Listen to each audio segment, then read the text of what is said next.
Dr. Salem? Hey, great to see you here, Dr. Amos. How's it going? Good. I see Dr. Johnson's coming on here in a second, the Fibroid Slayer. So, Absolutely. I'm so excited for this show. I've been excited for this one for a while, and there he is, the man of the yep, hour, the Fibroid Slayer. He needs no introduction, but I'd love for him to give an introduction as well. If I can absolutely. get myself together here. My apologies. Yes. Sorry about that. Hey, Bear, tell us a little about yourself. So Dr. Pierre Johnson, aka the Fibroid Slayer, born and raised on the south side of Chicago. Just a passion for OBGYN since a young kid.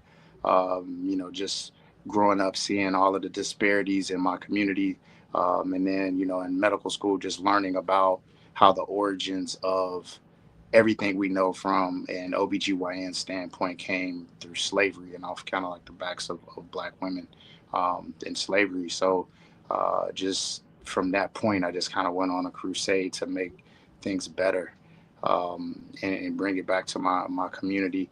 I was fortunate enough to actually not match into OBGYN coming out of residency, which was like the best thing that ever happened to me. I did a year of general surgery, which really cultivated everything for me. I was a barber, and I started off cutting hair in high school and just cutting hair. And then, I actually worked in a barber shop. I was a barber for a year before medical school, and just really realized that I'm really, really good with my hands. So just the whole pathway of training. I didn't get into my OBGYN residency at first, general surgery, and then I went to a program that was just focused and just set for me to learn every surgical skill that I could possibly do. It was just so many opportunities to learn, and I took advantage of every single one of them. And just on my pathway, just build a surgical expertise until the point where I just took on every case coming out of residency. It didn't matter what it was, no matter how big it was, just crazy stuff that people 20 years into the field would never do. I never said no to any case. And it allowed me to be able to build a skill set and a confidence level that I bring today into where, women from all over the country, all over the world now I'm international. I have international patients come in for fibroid surgery and able to not only preserve a uterus, but to do it through very small and minimally invasive incisions that I'm very, very proud of. So to date, I've never done an open hysterectomy. Everything has been either a robotic hysterectomy, myomectomy, as I do open with the very small incisions, and I'll talk about that, of why I do that. But biggest robotic hysterectomy is 15 pounds. Largest myomectomy was over 20 pounds. So I got a lot of things I'm proud of, but I bring these skills to fore, not to be braggadocious about it, but to show women that things can be done, and that they have options, and that no one should rob them of their fertility. If they really truly want to be moms, then there's people out here to help them. So that's me. It's interesting that I don't think people always understand how difficult, those surgeries are. Like, I've had surgeons who will try to remove fibroids and then they leave still 6 or 7 of them. I saw one of your cases where, every single fibroid was gone. And I did a podcast actually last night about this and was talking about how, to be able to do this non-invasively the way you do it takes a lot of skill. I can do these open, and doing them open is a lot easier, but doing this through laparoscopic with robotic is pretty impressive. And I was looking at a lot of your stuff, and I think the thing that I love about what you do is there's a lot of people who are told just have a hysterectomy, and just not be able to go through a myomectomy like you do. And so, like I said, it is really impressive. And I hope, our patients and people who see this tonight realize what it means to have a skilled surgeon versus just having someone who's just a generalist. I think that general surgery background, I can't imagine the skill set that must have gave you. So it was priceless, man. I was literally, as an intern with plastic surgeons, me 101 for 2-3 months at a time, and it was I was at Washington Hospital Center in Washington, D.C., and it was just a plethora of just opportunity. And so by the end of that first year, I went to OBGYN, like pretty much the skill set of like a third or fourth year, resident as an intern coming in OBGYN. So when I came in, attending, I went to a program that it was like in a community where there were a whole bunch of town docs and only a few residents. And like, so you could just pick and choose whatever case you want, just, as an intern being with laparoscopic hysterectomies, open hysterectomies as an intern, I took full advantage. My second year, I was able to train and get on the Da Vinci. I literally did all of those modules in about 3 weeks, was staying in there till about 3-4 o'clock in the morning every day, just so I could hurry up and finish. And then by the time they let me go, they were like, well, damn, what else? Let him go. And, so like fourth year, I was literally doing sacral colpopexies and, these complex surgeries unassisted. And attendings would just like sit back and just watch me. And I took advantage of it. It was great, man. That's awesome. Seems like it was a pretty good deal for them too. They could just chill out and have you do all the hard work. Yeah. The heavy lifting, just say they were there, write their name on it. I have to do the op note and everything. I wish I could have something like that now. It'd be great. Well, I imagine that's going to be, the future not too far away. You got to train another generation of fibroid slayers. But I have a lot of things we'd love to talk about today. We'd love to encourage people to come onto the show, ask questions for Dr. P, and one of the biggest ones that comes to my mind, because we have a lot of women that come in. Of course, their main priority generally when they see us is fertility. And I'm sure you have a lot of these same exact patients. They come to you and, they've probably been recommended by other people before they've had the pleasure to see you that, hey, just get the uterus taken out. You have a huge fibroid. You're talking about fibroids that most people wouldn't touch. They just say, you got to have a hysterectomy and then you could never get pregnant again. Take me through that a little bit. How do you talk to women that you take care of about, hey, you do have a really big fibroid here. And when do you consider doing a myomectomy versus when do you say, boy, this is too hard. We gotta do a hysterectomy. I mean, in your experience. So for me, I personally feel that no fibroid is too big. It just isn't. And to be honest with you, and people would be shocked at this, the bigger the fibroid, the less the damage to the uterus is. Mm-hmm. If you look at some of these like ridiculously large fibroids, oftentimes they're pedunculated. Yeah.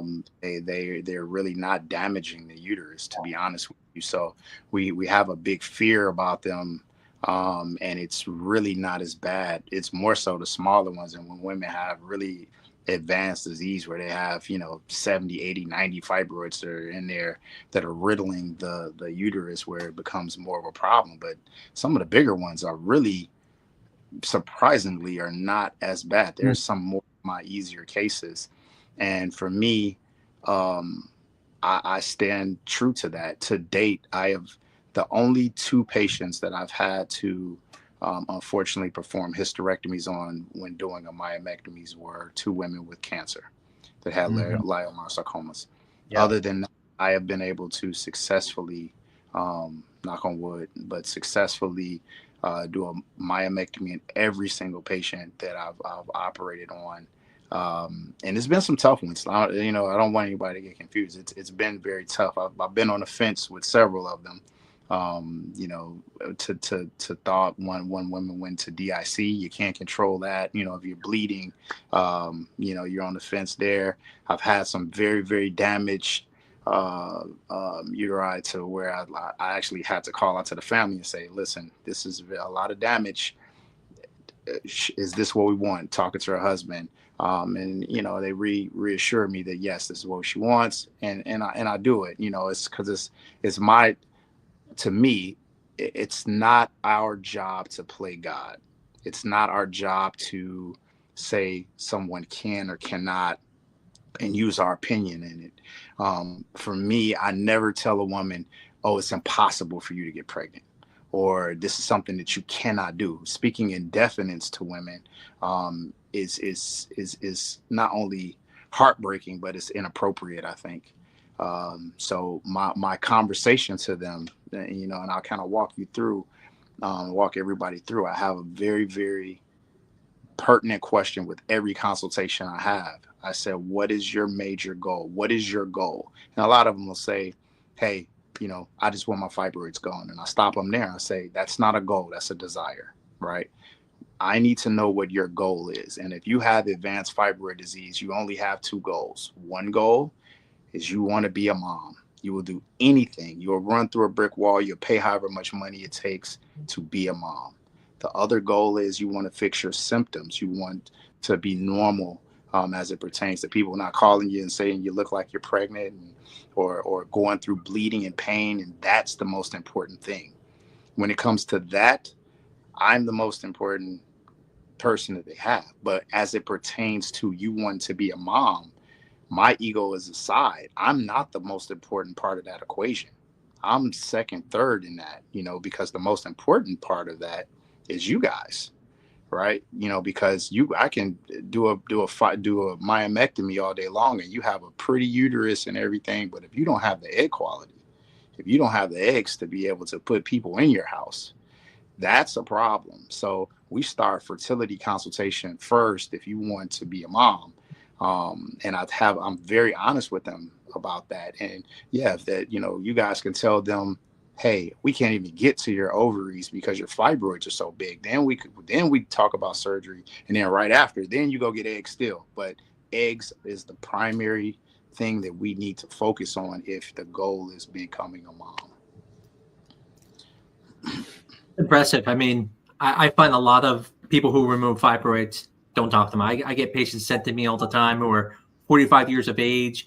They come to me and the doctor's like, okay, I got their fibroids out. They're ready to have a kid now. And exactly what you said, I think, wow, if they would have known there was almost no chance of getting pregnant because they have basically near menopause, but they may have not done that surgery. They may have just said, you know what, I'd rather do the hysterectomy instead now or something like that. And so I think that's quite impressive if you do that, because I don't find that a lot of surgeons always do that. And, you know, evaluating sometimes even, I would even bring a point that for some women, it might even make sense to even, like, if they can, have their eggs, you know, taken out ahead of time or something like that.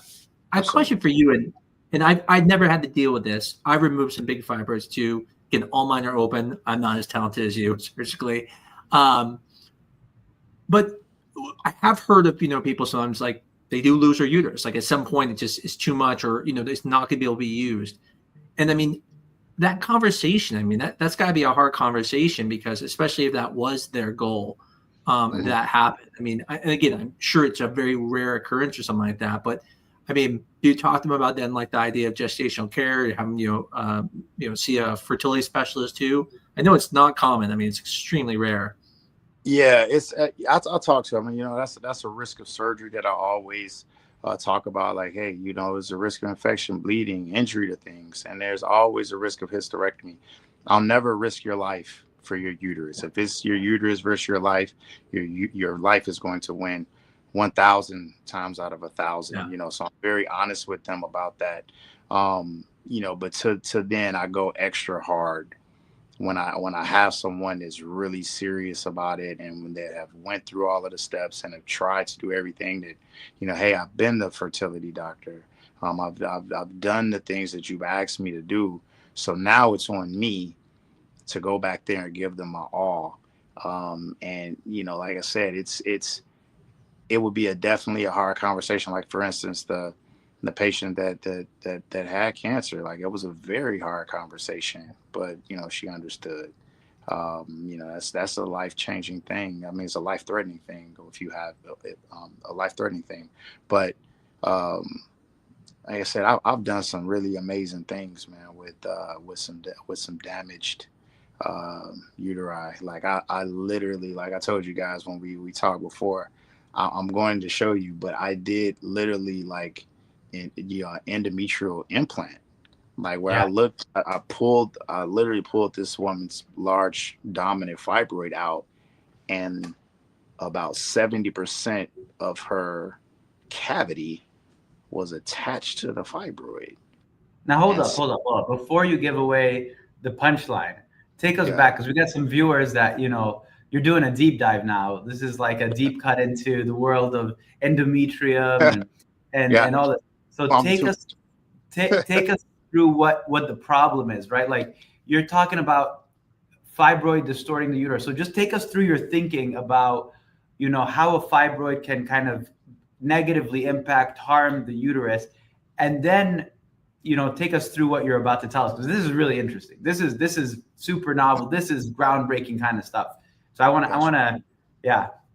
So, you know, for all the viewers, you know, it's fibroids, you know, are problematic, like I say, for two different reasons: size and location. Um, Size, typically, if fibroids are so big where they're pressing on different parts of the body, organs, they can be problematic. But more importantly, location. You know, so the way I explain it, you know, is to my patients is like you look at it like a house, right? So house, you got your brick and your chimney. Then you have the drywall, and then it's the part where we're actually talking in. It's the actual room where you're at. The room where we're at is where people are at. You know, so if a tree falls on your house and it falls on the roof, no harm, no foul. Really, you won't know what's happening. You're in your house doing well. But if that tree falls through not only the roof, the drywall, and now comes to where you're at, now you have raining inside of here. That's a problem. And so those are the ones that are very problematic. And when you do that, it's the house and where you're at is extremely important, right?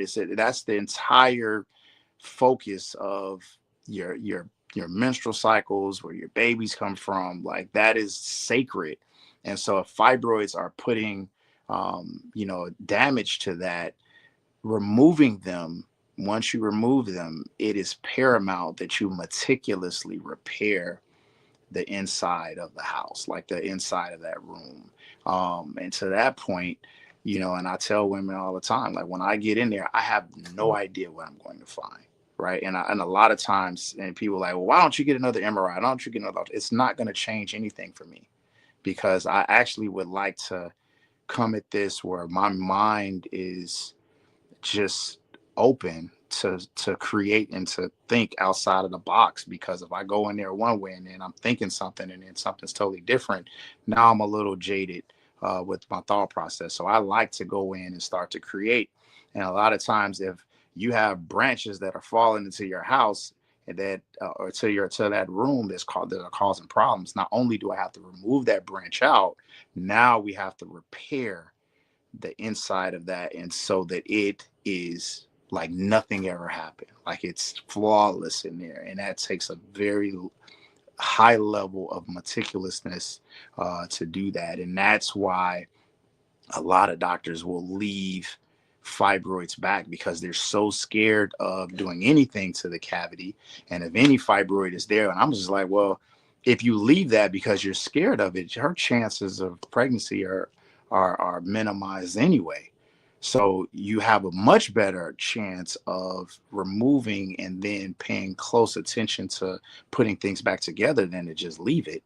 So you have no choice, in my opinion, but to remove every single fibroid. You know, one, to structurally put things intact so that you can optimize her ability for pregnancy.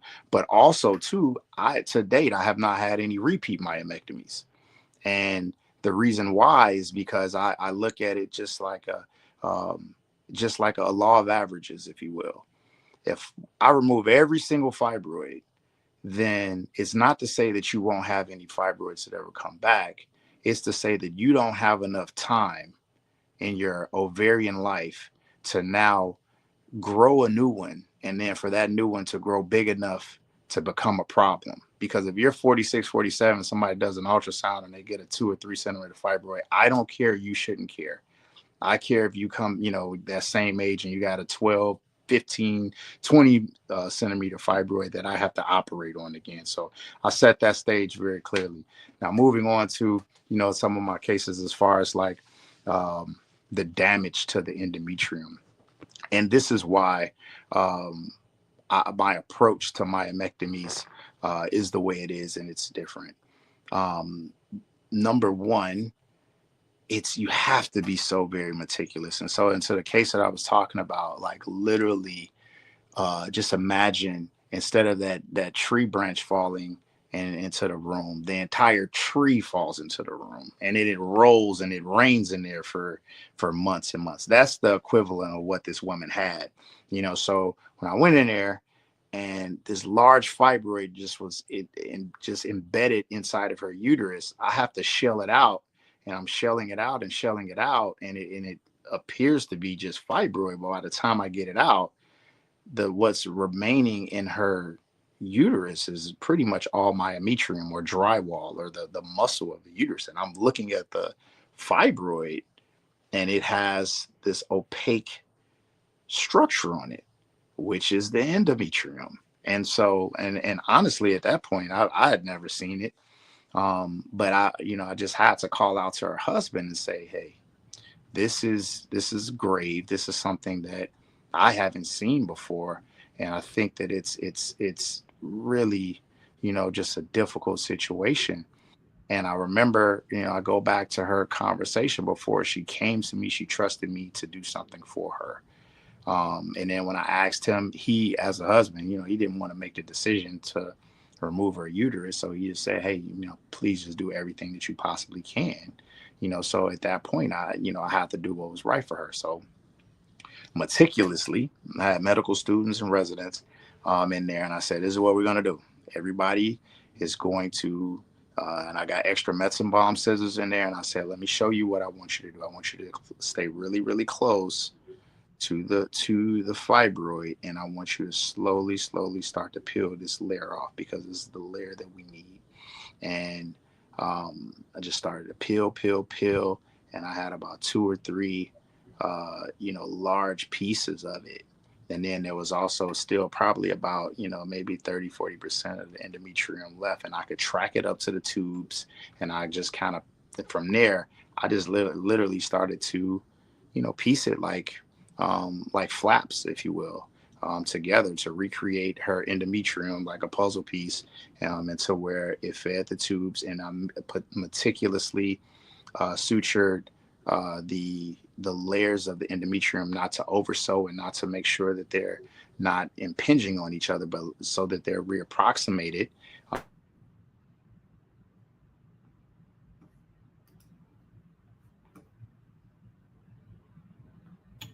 I think little technical difficulty there. I think we just lost the image and the yeah. So what he's talking about, he'll be back here in a second, hopefully. Let me see if we can get him here. If everyone's trying to understand that, so there's a portion inside the uterus, which he's talking about, the room. That's where you can't get hurt. That's the endometrium. And then outside of that, you have, like you talked about, the drywall, and he talked about, it's a great analogy actually. And then the muscle. And so he's talking about that. Imagine if someone took just the room out and it was stuck now to the building side, and then he somehow put the room back in, which is insane. I mean, it's not simple. You have to use very small stitches. You have to be very careful. You have to be very good with your hands to be able to do something like that. Yeah. A lot of times people just ruin the endometrium, and so it's actually quite an interesting story. When he comes back, I'd love to know, well, again, I'd love him to finish the story, because I don't want to ruin it forever for him, so I'm going to let him finish it. But a question for you, Dr. Salem, while we're talking about fertility and fibroids, there's a lot of kind of controversy about fibroids, right? We all know that when fibroids are in the cavity, there's an issue. But the question is, I'm going to let you keep going. We were just talking about I'm going to let you keep going. We were just kind of explaining to them what you were talking about, how interesting that was.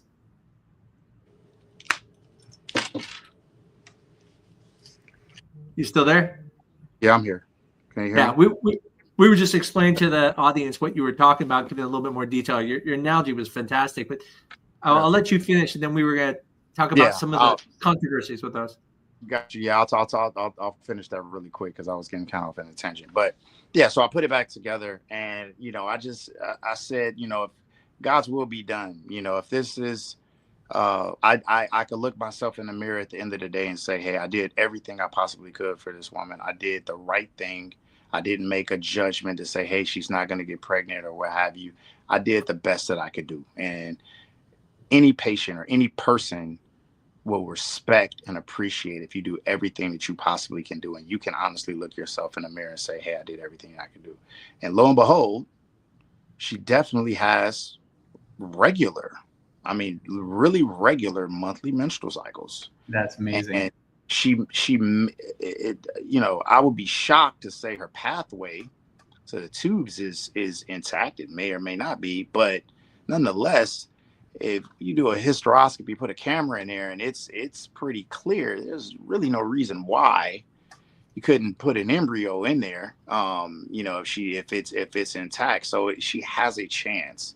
And that's the thing. It's just giving people hope and chances that really want to do it. I don't necessarily believe in not having a plan, doing a big surgery like that for people that really just don't have true plans to get pregnant.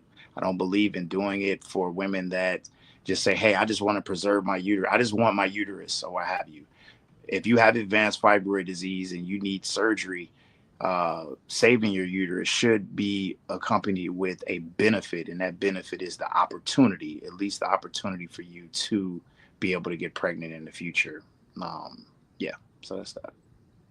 Have you, do you ever stained inside of the endometrium before your surgeries? You said stained it? Yeah, like with like indigo or something, just to kind of make it easier to see when you're doing the surgery. I have not. I think that's an awesome idea to do, but I have not. I've seen so much that I can really I can find it. I meticulously find it. And one thing that I do that's not popular, but I actually go to the endometrium, like in every case, just because I want to assess the cavity. I'll make a small incision there just to see and make sure that the cavity is intact, especially if it's very close to it, and just meticulously repaired, because I don't, a lot of times, we do these extensive myomectomy cases, and they'll have submucosal, fibroids and things that are just left because you just don't know it's in there. So I like to be very, very thorough to make sure things are not. And, proud to say I have so many women that have gotten pregnant. I just got off the phone with a very close friend of mine, childhood friend of mine. His wife is now 33 weeks pregnant. Now did her myomectomy maybe 3 years ago or so. So, it's a lot of success rate. Awesome. So doing the right thing. Do you enter the lower uterine segment, or do you go near the fundus when you go? Because you said you always go into the cavity. Yeah, I try to go into the body, just make a very small. So usually I don't have to do that. Most of the patients that come to me have cavity involvement anyway, so I don't have to do that. Yeah. But I try not to go low. I try to go into the body, if you will, and just make a small incision just to make sure there are no fibroids or anything, and that their cavity is clear. I can assess the pathway to the tubes, and just document that, video it, and show like you guys to say, hey, this is what she has. This is everything. You don't read my op notes, you look at video to see what you're working with. That's great. I know we have some questions coming in here that people really want to get you to weigh in on them. So sure. Where do you want to take it, Dr. Amos? I see a few of them. Yeah. Before when you were off for a second there, I was bringing up the idea of like what fibroids really affect fertility, and I think there's some controversy on this, because the thing I was starting with is Dr. Salem. We all know the ones in the cavity affected. That's proven. No one questions it. There can be inflammation from the fibroid. I mean, I'm sure you pulled out, submucosal fibroids that just look like, they're inflamed and stuff like that. The question comes is those ones that are abutting the cavity, the ones that are right next to her, just about going in, or even these ones that just distort the uterus a little bit, even though they're not in the cavity. Like I always tell people, here's the cavity, and I put this giant thing there. It's like, well, it's technically not in the cavity, but it's really distorting everything. What do you talk to patients about that? Because I know, one of the things I have to tell people is, listen, we don't know. I mean, but there's no question they do sometimes affect it. I've had patients where I've done transfers on, beautiful looking internal uterus. I put a camera in there, it looks great. But I see this humongous fibroid there, Right there. fails and fails and fails. Then I say, you know what? I don't know what to do. You got to get this removed. Gets it removed, and crazy enough, it works, and they have a baby. And so I wasn't sure if you get that question a lot, and that's one of our questions that are kind of here too as well. Yeah, to that point, yeah, we don't know a lot, but just thinking about the physiology behind it, you know, radial arteries are there, you know, so that fibroid, well, fibroids definitely they do a phenomenal job of commandeering blood supply to anything that's close to it, and it's very difficult to believe that if it is that close to the cavity to where it's impinging upon it, that it does not share some of that blood supply, and that it's compromising the blood supply to the endometrium in that area, which for a early implantation of a placenta, or even the growth of a placenta, that's detrimental. You know, so to that point, I tell them, like, you know, we don't know exactly what it does, but we do know for certain that women with fibroids get pregnant at a lower clip than women without them. Right. So if you are at the point where you are at the end of the road, for lack of a better term, you know, you're early 40s, late 30s, and you're going to spend a lot of money to achieve your dreams of pregnancy, you want to give yourself the very best opportunity. You don't want to have anything left to chance. You don't want to have 1, 2, 3 miscarriages after that and say, well, damn, maybe it's possibly the fibroid. You want to give yourself that best opportunity to do that. And so that's why I tell them, you know, when I go in there, I'm removing them all. And if you're having issues with pregnancy, and we have fibroids that are close to the cavity, that it's in your best interest to remove them if you are in that position where you need this to happen sooner rather than later. Yeah, absolutely. Is Dr. Salem, we got some questions here. So Dr. Salem, I'll let you start some of these off here. Yes, absolutely. I mean, I see a lot of questions flowing in here, and a lot of people have some excellent questions. And one of them is about hormone imbalances and the risk of developing fibroids, and kind of what your experience is with that, Dr. P. And, you know, we're happy to give our, you know, 2 cents on this as well. But, you know, what's, you know, talk a little bit about who's predisposed. I mean, a little bit of this question is talking about who's predisposed to having, Exactly. you know, fibroids. And I think we can kind of talk about some other things that you were mentioning earlier as well. And so, yeah, why don't you just take it away there? Sure. So the most promising study that I've seen, is a study out of University of Chicago, where they found actual genes that code for fibroids. And for these women that have these genes, it's almost similar to, you know, a BRCA or Lynch syndrome or any of the other oncogenic genes that we know about, that they have a very, very high propensity for growing fibroids. And they are doing research as far as preventative measures to prevent some of these fibroids with vitamin D and some of the other things that they found that have shown some promise. But the thing that they have not figured out is why certain women will have a 2-centimeter fibroid for 20 years versus a woman that will have a 2-centimeter fibroid 1 year, and then 3 years later it's a 15-centimeter fibroid. That information is the biggest mystery, and that's what I talk to my patients all the time. And so, in my personal experience, what I experience is that African American women do have fibroids at a higher clip, but more importantly, they are the ones with advanced fibroid disease more so than any other culture or race.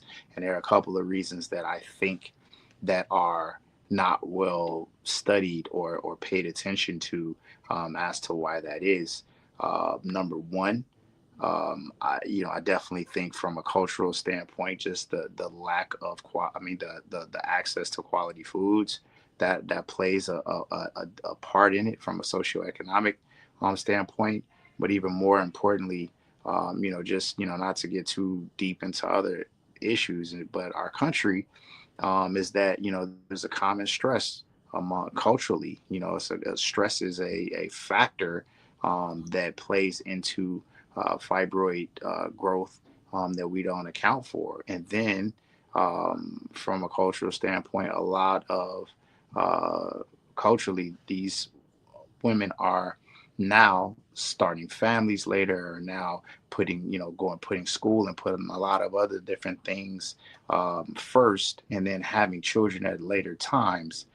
Whereas culturally, it's not as much in other cultures where women have children at an earlier age. So I think it's a culmination of those things. As far as the hormonal imbalance piece to it, I think that there's some truth to it, but I don't necessarily think that that's the key or the answer to it all. I think it's bigger than that. It's not many disorders that have just huge hormonal imbalances to where you have floods of estrogen that could be accountable for some of these growths. PCOS is one, but many women don't have PCOS and have large fibroids. And I tell women all the time, listen, I operate on vegans, vegetarians, and some of the healthiest women on the planet. So just to say that a particular food or a particular one thing does it is, I think, negligent. There are multitudes of different, it's just multifactorial as to how it plays into the growth of these things happen. But I think that, like I said, University of Chicago has really found some very, very promising information that we can utilize moving forward as far as preventative measures to counteract the growth of fibroids in women that are highest risk, that they're working on now, actually, which I thought is extremely interesting. They're trying to create testing similar to a pap smear, where you can test to see which women have these fibroid genes, and now do some of the measures that they found, such like vitamin D replacement, as well as some of the other herbs that they found that have helped in preventative measures of growth. So I think that's very, very promising. But I know everybody wants answers. There's still a lot of unknowns, unfortunately. The good thing, or the positive thing that I think people should understand, is that the overwhelming majority of these cases are benign, meaning women are living through it, because it could be much worse. This could be 10-20%, cancerous and deadly, but it's not. And to that point, until we figure out the preventative measures, we can find ways to treat and different options to make this workable for everyone. Yeah. I used to work with Epi Stewart at Mayo, and she actually did a lot of this research too. She was actually looking at generational in African American women, and how the grandmas would have it, and they were trying to find this gene. It was actually some of the work that led to that.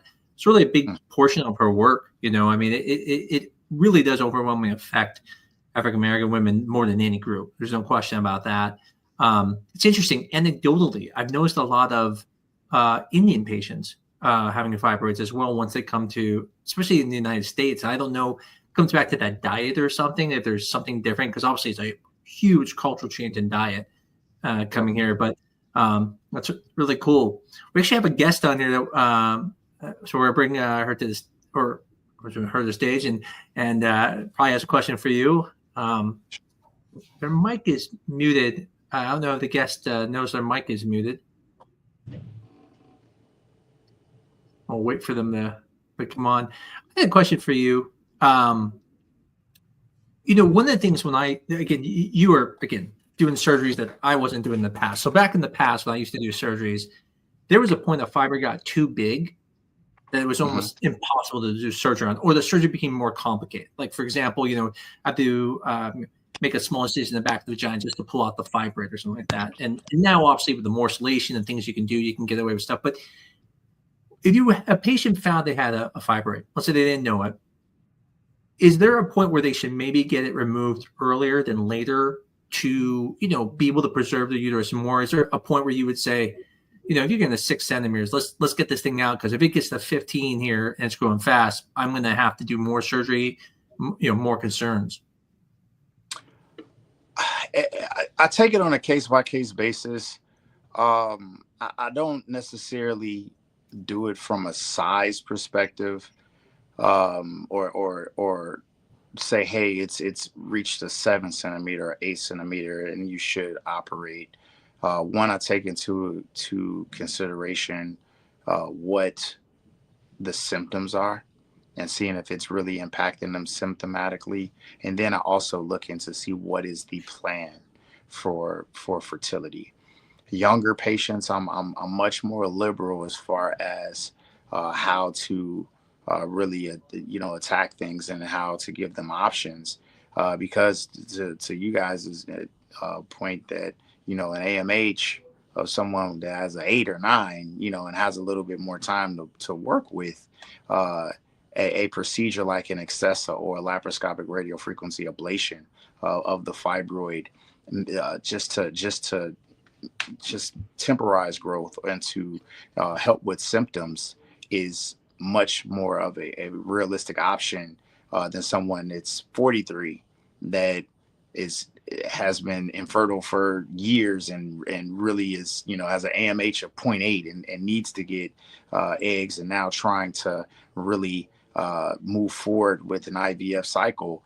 Me telling her something conservative like radio frequency ablation is not the same, even though they both have 7 or 8 centimeter fibroids. And so it's never a size. I think it's more so an individual goal, and from an individual goal standpoint, as well as symptom standpoint, and a plan of like where you're at with your fertility desires, and that will then kind of lay the framework of what makes sense. Because I've seen, to be honest with you, I've had patients that had 9-10 centimeter fibroids, multiple of them, get pregnant, have full-term pregnancies, deliver vaginally, and do well. And so for me to tell her, hey, you should have had a myomectomy before, when she's doing perfectly fine without my help, it might be a mistake. She's probably going to need surgery later on, but hell, let her have her babies.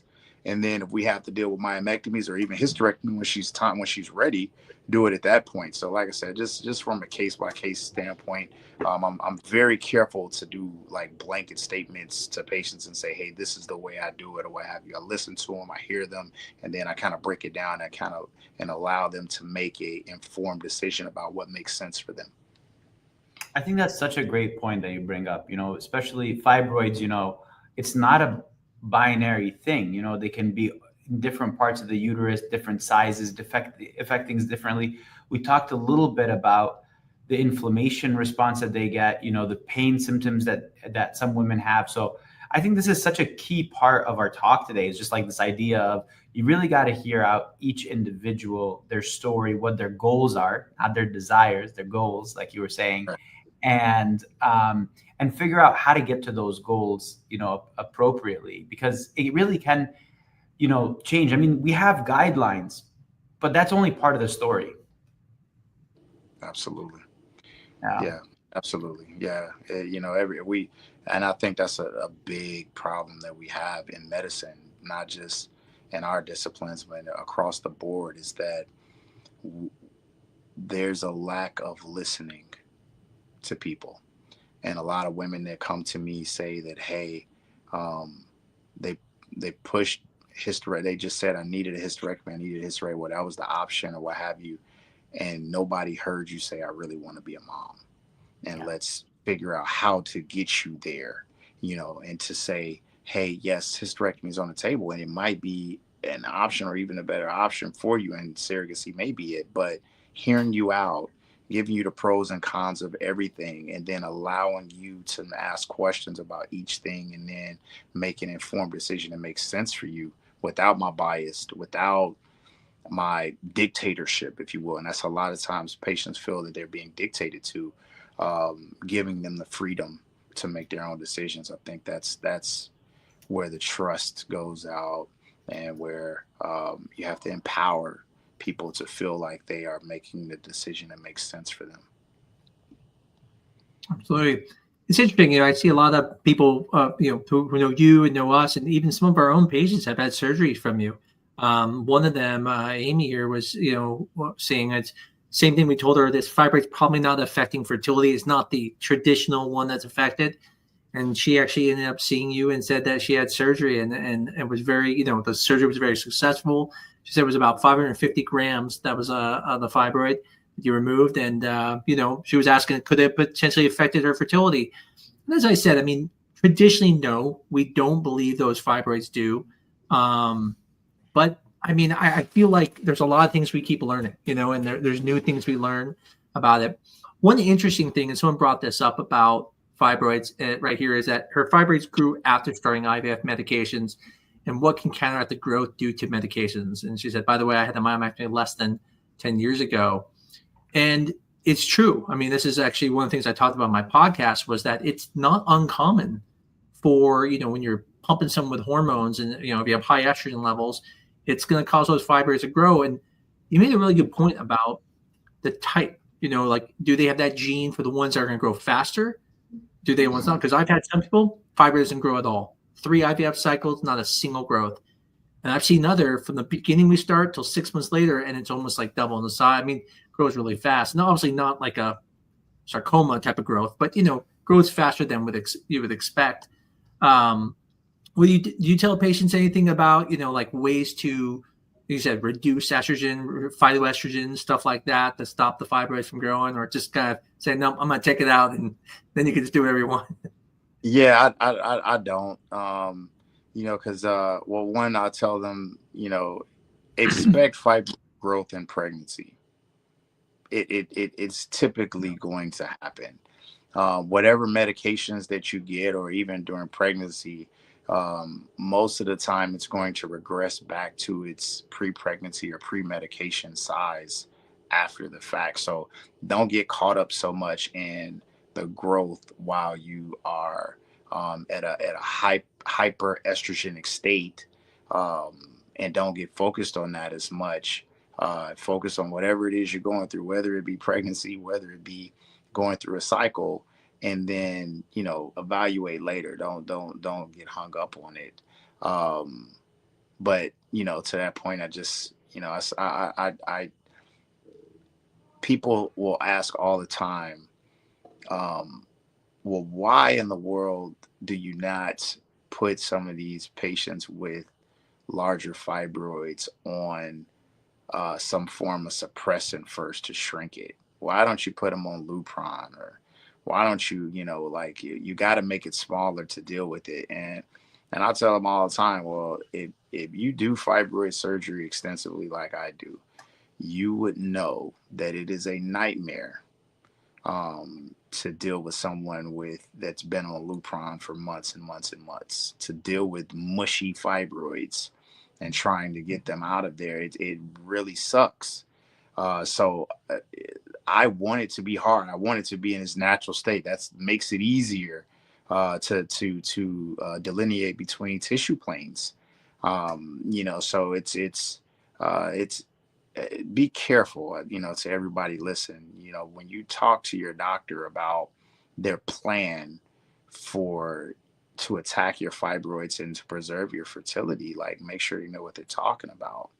Make sure that everything that they tell you makes sense to you, and it sounds good, and they're very sure about what they're talking about. It's extremely important. I hear some of the craziest things.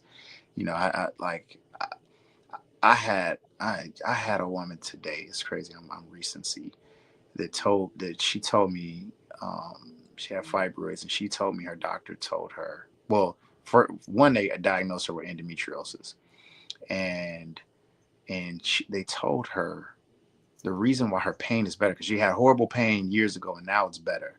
But the reason why is that now her endometriosis has risen, and that she's bleeding more on the inside instead of on her uterus, and this is why it's not as bad. I said, what are we talking about? Like, it's like, I just said, so many times I'm talking to these patients, I'm like, what are we talking? Where did you go?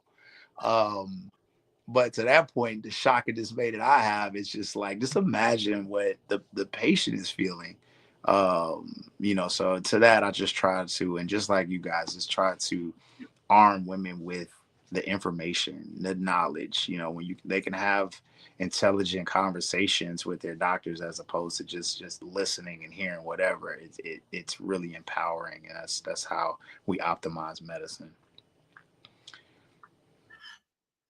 One of the questions that came up, and this is a great one for you, is you know, this person says they're in need of a surgery for a large subserosal fibroid.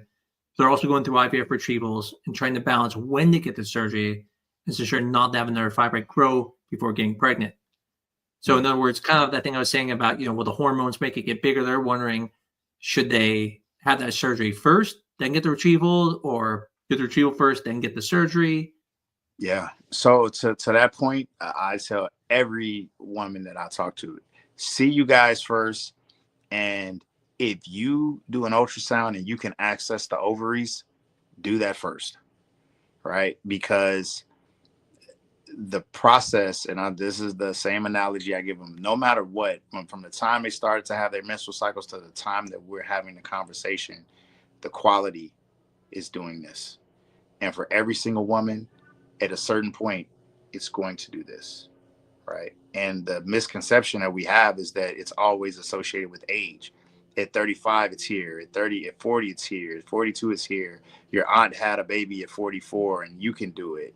Janet Jackson had a baby at 50 and you can do it. And it's not like Janet Jackson paid a lot of money for that baby. You don't understand how much money she paid for that kid. So A very lot. Yeah, it's a lot. And so to that point, it's if you have the opportunity to be able to bank that early, the earliest you can do it, you're playing with house money. It's like being at a casino and you are, you know, at the blackjack table and you're winning. You just got stacks of chips, what have you. Go cash those chips in as soon as you possibly can.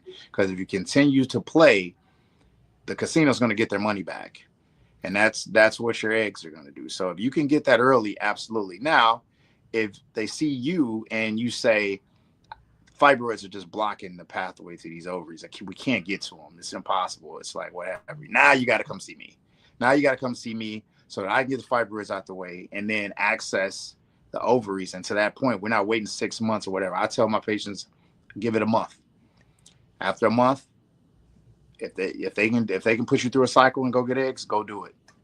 And then we talk about implantation and all that stuff later. But, you know, as soon as possible to get it, you know, and see fertility specialists first if they can get it before surgery. If not, a month or shortly thereafter, get your eggs and get them retrieved. I appreciate you saying that, because that is something I agree 100% on. I know some surgeons will want to go to the surgery first, but you're right. I mean, if you can get to them, might as well. Because again, surgeries can have complications. It might take longer until they can go back through. One of the things that came up, it was kind of interesting when you're talking about Lupron, which obviously Lupron's a horrible, you know, drug to be on. One of the patients was asking us, you know, if they're doing their egg retrieval will impact their fibroid. And as you said, yeah, it may cause it to shrink a little bit. It might cause it to, you know, soften. But in our process, when this person was asking this, because we're giving hormones, that estrogen levels stay up. So they really don't have that, you know, that kind of shrinkage. And the other thing I was going to mention about the Lupron was I do a lot of hysteroscopic myomectomies. That's the one thing I got very good at.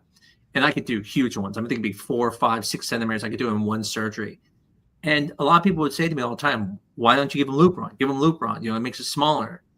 And I would tell them, because I don't need to. I can do the whole thing in one case. You know, I mean, I was able to do it really fast. What's your? Let me ask you a question about that. Yeah. That's a good question. What's your process, or how do you minimize your fluid deficit? That's a great question. Because that's the problematic cases that I've had when they're really big, and you could use the big MyoSure and really chomp away. But some of them, if you got calcified fibroids or whatever, you know, you're chomping and it's just not going anywhere. And you look at your fluid deficit, now you're, you know, 1,500, 2 liters or whatever. What do you do to minimize your fluid deficit? Yeah, so a couple things. I mean, one, the biggest thing, it obviously depends on the fibroid you have, right? So if you're calling pedunculated, I mean, a lot of times right in the very beginning, I'll just chop it off and I'll just chew it up in there. I don't have to worry about vessels, you know. But normally what I do is I try to stay away from the bottom as much as I can, because it seems to be where a lot of the big vessels are. And I usually start, you know, a little more distal and work my way. But the thing is fast. I mean, that's the thing, is just going fast. I keep my pressure down a little bit lower, you know, and I just get strong bites and go through. I used to actually, I didn't even like the Mousure. I used to use back in the day the True Clear, which was I think eventually I think it was they changed their name at some point. But I used to use that one. I thought that was a better system. Yeah. But you're right. I mean, it's just speed. I mean, that was really the thing, you know, and I was able to, even when it got cloudy, because, you know, that's the hardest part, right? As you start getting some bleeding, you can't see. I would just get close and still keep going. And, you know, I just kind of planned it out right before I was getting in there. I'm not saying I've never had a case that I had to do a second look, but I don't think there was ever a case I didn't at least get 80% before I had to go in the second time. I mean, like I said, most of them I get it.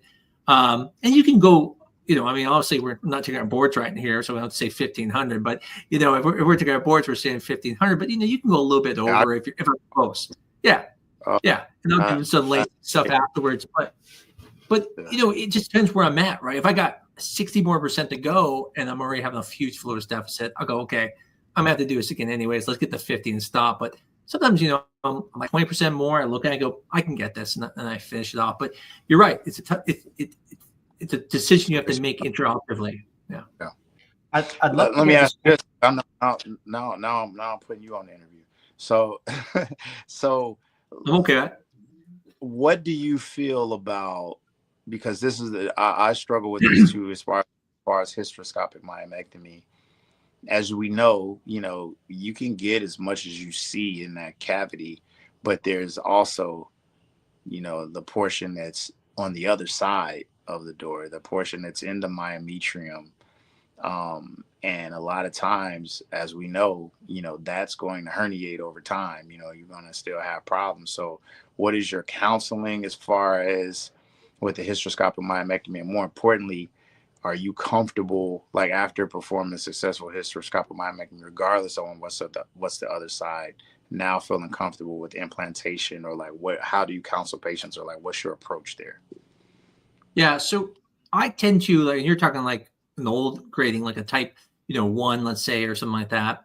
I would always try to get the whole fibroid. What I do is lower the pressure down. Usually lowering the pressure will allow the fibroid to kind of just herniate out into the cavity, and I could usually get the whole thing. If I don't get the whole thing, I always try to instead make it flush. I try to get down a little bit further, and then that way I know I'm past that point. And I've actually never had any issues with it healing back over and with implantation. I usually tell people the chances would be about the same when it comes to that. The part I get more concerned about is, you know, like infection afterwards or something like that. That would be the bigger concern. But that's why I like doing hysteroscopies. They're much easier. What you do is much harder. That's where people get storing in the cavity.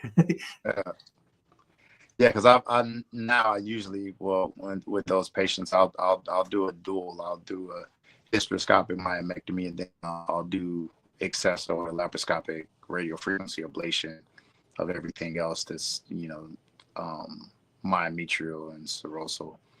So I'll do, you know, a concomitant procedure with both of those typically. Yeah. I think a common question I keep seeing, and this would be a good one for Dr. Salem and myself, and I think it'd be neat for you to hear our perspective on this, is when do we recommend a fibroidectomy? You know, like, when do I see a patient I go, this needs to be removed? That I don't even try it until, you know, you have this removed. And so, Dr. Salem, what do you like? What do you have to see for you to tell a patient, like, absolutely, you gotta get this removed? What are those situations?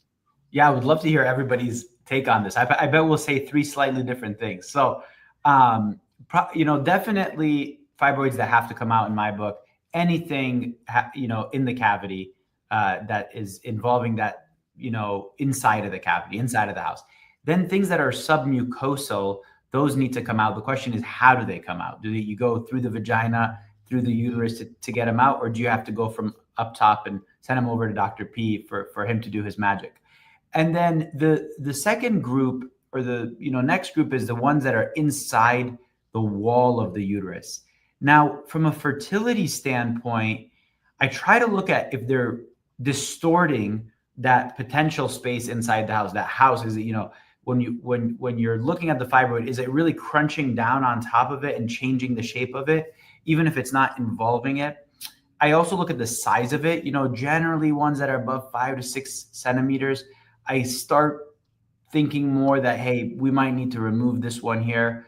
I also look at hormones, quite honestly. Like, there are some unusual cases, like some fibroids make prolactin, so different fibroids have receptors for estrogen, progesterone, prolactin, depending on their genetics. But very interestingly, some of them can make prolactin, and that's kind of a problem when we're trying to help people get pregnant. So that's a small subgroup, but it's one of those things where we get to geek out on the endocrinology of it. And then, the last piece of it, of course, is, are you having symptoms? So if a patient's like, I've got these horrible symptoms, I got pain all the time, I've got, all these things, it's not going to get better with pregnancy, and the fibroid itself is going to get bigger. So I usually recommend taking those ones out as well. The ones I leave alone are what's called, the pedunculated fibroids, or those ones that are just hanging out like a little cap on top of the uterus, and those ones, usually we just kind of tend to leave them alone, at least in my world. But Dr. P, I'd love to hear your take on it. Like, before thinking of doing an embryo transfer, before somebody's about to get pregnant, those ones that are borderline, what are you thinking about with those?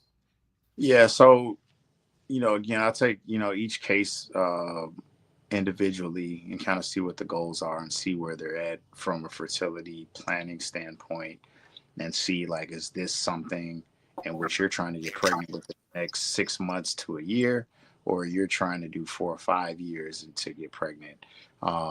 So that comes into play. But I tell them my definition of advanced fibroid disease is when the fibroid is, your dominant fibroid is at least 10 centimeters, and or if the combination of your fibroids bring your uterus to your umbilicus or your belly button and beyond. And for those women, the knee jerk, no matter where the fibroids are at, I think should be addressed. And that's not just for pregnancy, but we're talking about future issues and having bigger surgeries in the future that they need to have. As it pertains to the ones that necessarily have to be addressed or removed or treated, if they are small and in the cavity, there are things that can be done. If you have like a 2, 3, 4 centimeter fibroid and you don't have advanced fibroid disease, things like, the hysteroscopic myomectomy with Accessa is something that I do and something that I would offer them. But that's also depending on age. Someone that's 33 is different from a woman that's 43.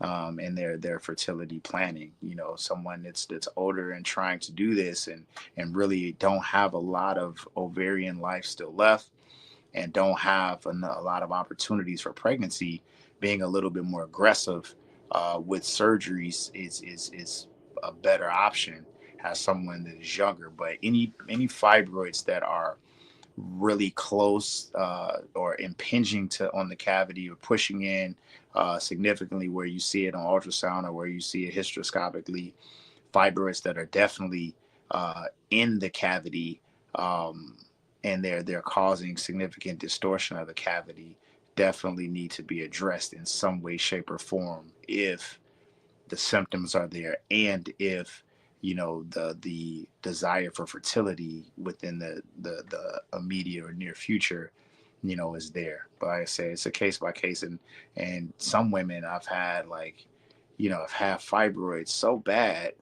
and they actually have no symptoms, and it's crazy to see that. And then it's women that don't have horrible fibroids, that may just have one submucosal, and have horrific bleeding, have horrible issues. So it's it's very difficult to knee jerk and say, hey, you have to have it. But it's more of a case by case basis. But some of those general things is how I approach it, and at least kind of lay the framework of like who kind of needs surgery versus who doesn't. Yeah, I mean, I agree with you guys. I mean, obviously, in the cavity has to. At that point, you have to remove it. There's no situation where you wouldn't. Like you, I kind of look at the situation, Dr. B. I look at holistically, and I go, okay, what's our situation, right? Someone who has, let's say, a bunch of embryos, and they only want one kid, and let's say there's a fibroid just pushing up the cavity. Maybe it's really small, just barely pushing in. I will let them. I'll tell them, listen, I don't want to make you go through a surgery. You have, 8 embryos. You just want one kid. It's not unreasonable. Let's just give it a try. Put the embryo back. If we have problems, then we do the surgery, right? Because I mean, for some people, it's a big deal to have surgery. Maybe it's costing, right? I mean, some people don't have insurance and stuff, and now that's a huge expense.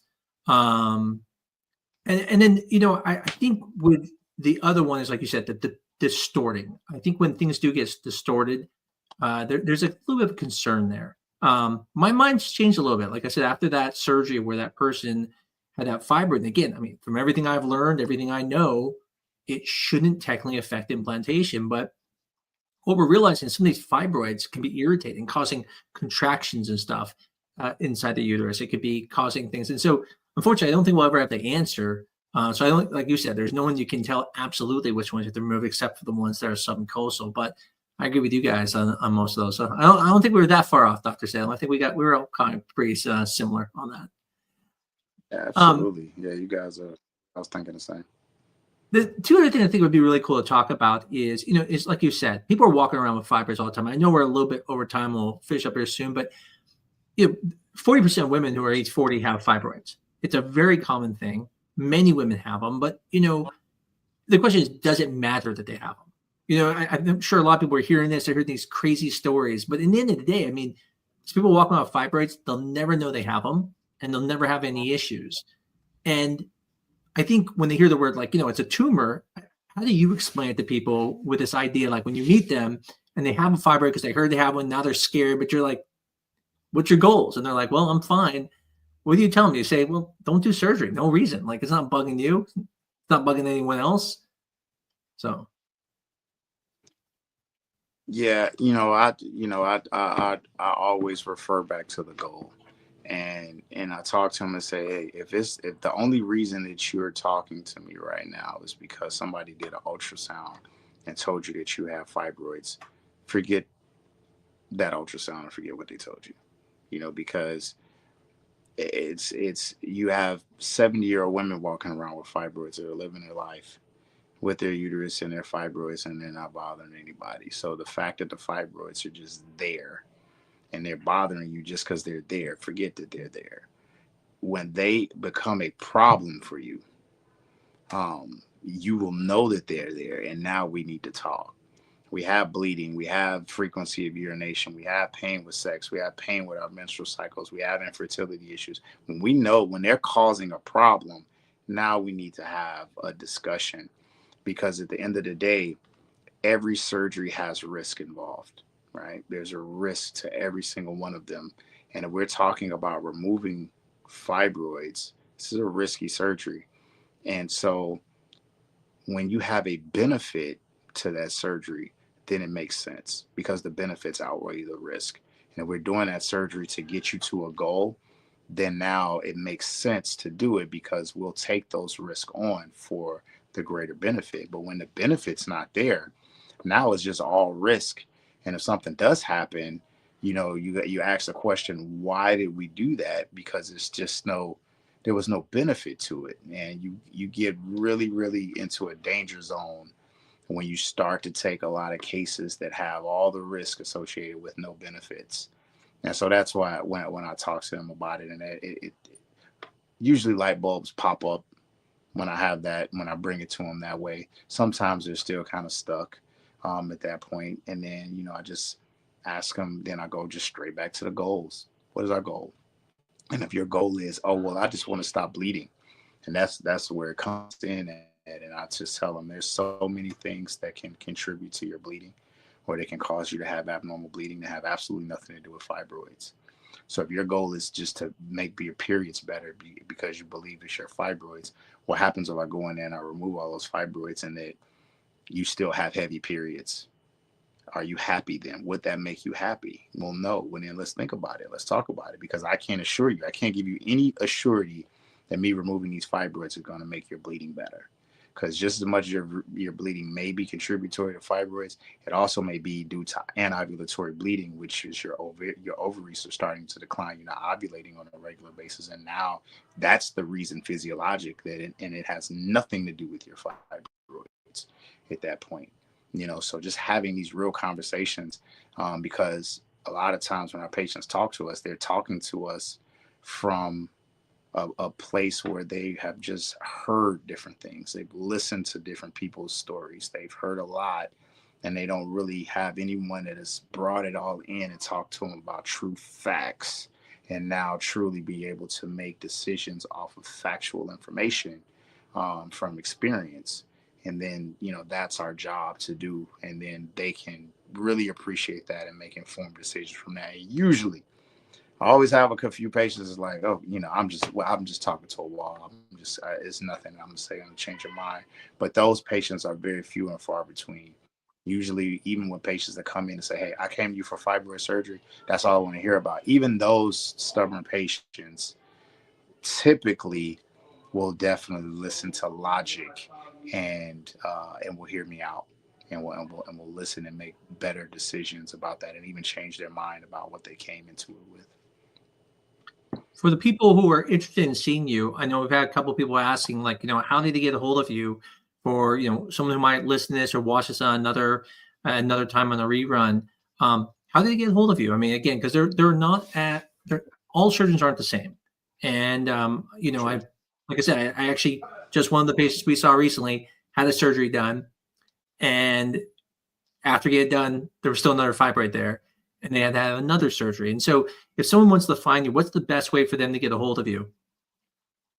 So the best way, if you're in the Chicagoland area, or you desire to fly to Chicago to see me, you can reach out to me through email, social media, Dr. P23, and my email address. Everything is Fibroid Slayer, so it's Dr. P DRP at fibroidslayer.com. But for all of the women that are not in my area or just don't have the time to actually come to see me in person, virtual consultations I offer, and that's a majority of my practice are women that actually do not live in Chicago and that are in other cities or even outside of the country. And you can do that at www.fibroidslayer.com, and you can set up a consultation, and I will read everything that you have as far as your records are concerned. Look at your reports from your MRIs and ultrasounds, have a thorough conversation with your history, and look at your goals, and then talk about each option that you have in detail and answer all questions at that point. So I'm very accessible. I tell people all the time that this is the new age of medicine. The old guard of medicine, to me, is that your options are only as good as the doctors that are in your area, right? If you're in Middle Tennessee, whoever's in Middle Tennessee is that's what you got. And if you don't have any skilled person there, you just go with the best one you have. And I think that's the old guard, and that's the way that it should never be done again. Don't let your It looks like we might have lost him for a second. But he's correct. You don't have to just see the surgeons where you live. And so again, if you do have a complicated case, definitely reach out to him. Same thing with us. We have people come all over the country to come to us for fertility, and you don't have to just have the person in your backyard anymore. That is the old medicine. I agree 100% with that. One of the things I wanted to ask him, unfortunately, he's not here right now, and we are near the end anyways, was, what educational sources it has. Like, this is an educational source for fertility. And by the way, the questions we didn't get to, if you do have questions about fertility, we do like a podcast, talk about Fertility Tuesday, and we do the Sperm Meets Egg. Here we go. Dr. P's back Oh, again. sorry about that. So just to finish my thought, do not let your where you live, your demographics dictate your care. You know, like I said, most of my patients are flying in for surgery or getting consultations. And even if you can't fly in for surgery or what have you, always get a second, third, fourth, fifth opinion until you start to hear things that make sense to you. I never say I'm the end all of any person's journey. You know, I encourage every woman to just use me as you can use me as a marker and say, hey, he said this. Let me see who's in my area. Let me see what they're talking about. You know, you should, when it comes to surgery, you have to be very, very careful about who you give the privilege of operating on you, because literally this person that you're entrusting with your life, because you have absolutely, you're defenseless, you have nothing. Once you go to sleep, they are in total control over what's going on, and you have to be 1000% comfortable and trusting in this person. So it may take 2, 3, 4, 5, 6 consultations before you feel good about the person that you're talking to or that you trust with that. So that's definitely how to find me. But like I said, I like people just to use me as a barometer, if you will. If I'm not the person for you for whatever reason, use what I tell you to, you know, to your next consultation and multiple consultations,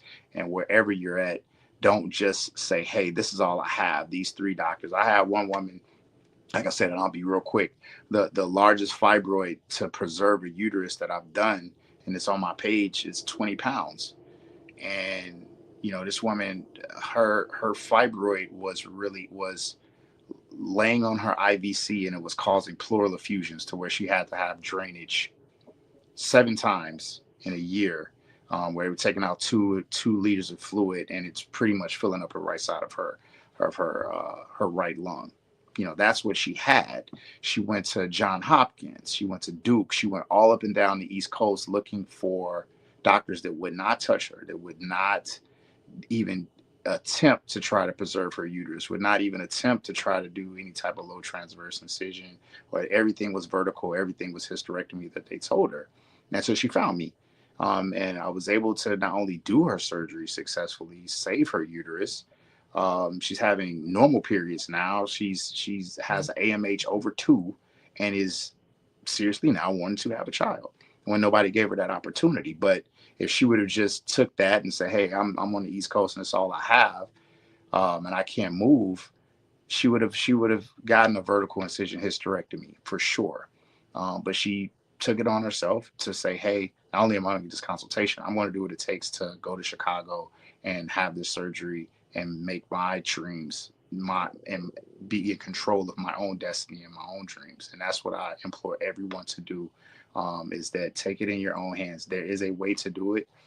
Do it all the time, and you can absolutely travel for surgeries or what have you. Women travel for cosmetic surgeries. You most certainly can travel for surgeries that really, really matter for your life and your future. That's what I got. I know you didn't brag about this, but I know that you do some outreach stuff too. I was checking out some of the stuff you do for the community, which is pretty amazing.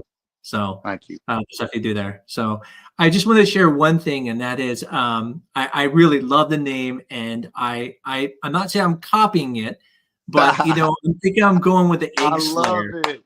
And so that's going to be my new one. And so the Egg Slayer is going to take over in fertility. So that is awesome. That is absolutely awesome. I love it.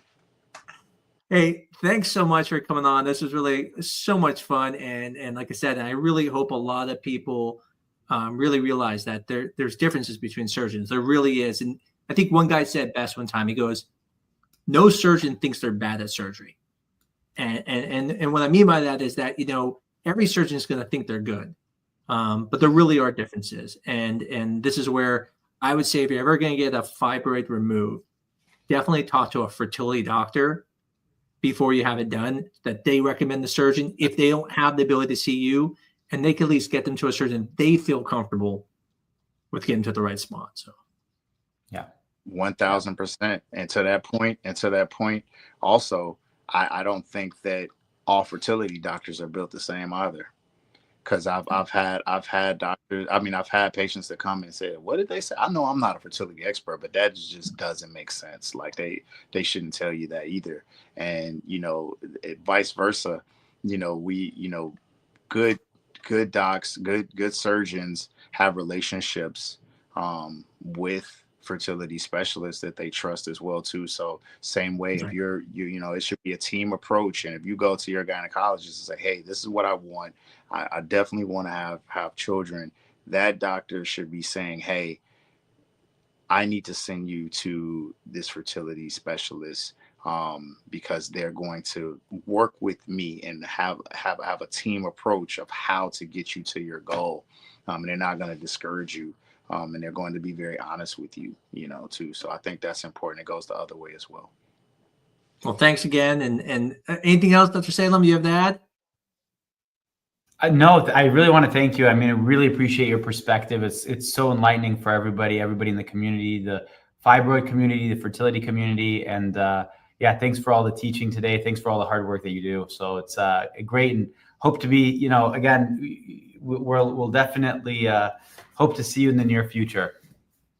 Yeah, you guys owe me one. So because I have the Fibroid Slayer community as well too. So I started about 4 months ago, and I got about 600 women that are in the community. So it's my own platform where they're talking about everything. I do my lives there, and they have their endometriosis group, pelvic pain group, fibroid. They have their own groups, and they talk, and it's very interactive. It's awesome. But I want to get you guys on there to have this conversation. I'm asking you a lot about fertility stuff too, because it's very important. When I talk to these women, every single day I talk to women that are clueless about how to get, about fertility and how to really achieve that goal. And it's like, I'm the first time that they're hearing somebody say, hey, let's not focus on fibroids, let's focus on eggs. And that's the first time they're hearing it, and they really need to hear it from experts and have, some very real conversations and some information. I think it'd be awesome and helpful. We'll definitely do it. Would love to. If I ever come to Chicago too, love to meet up, maybe get some Heralds or something like that. Absolutely, man. I got to take you out, have a good time. Come when it's a little warmer, and we'll have a great time here, man, for sure. Yeah, we were in Minnesota, so we're not afraid of the cold. So awesome. Have a good one. Awesome. For sure. All right. Thank you guys for having me. I appreciate it. Thank you. Yeah.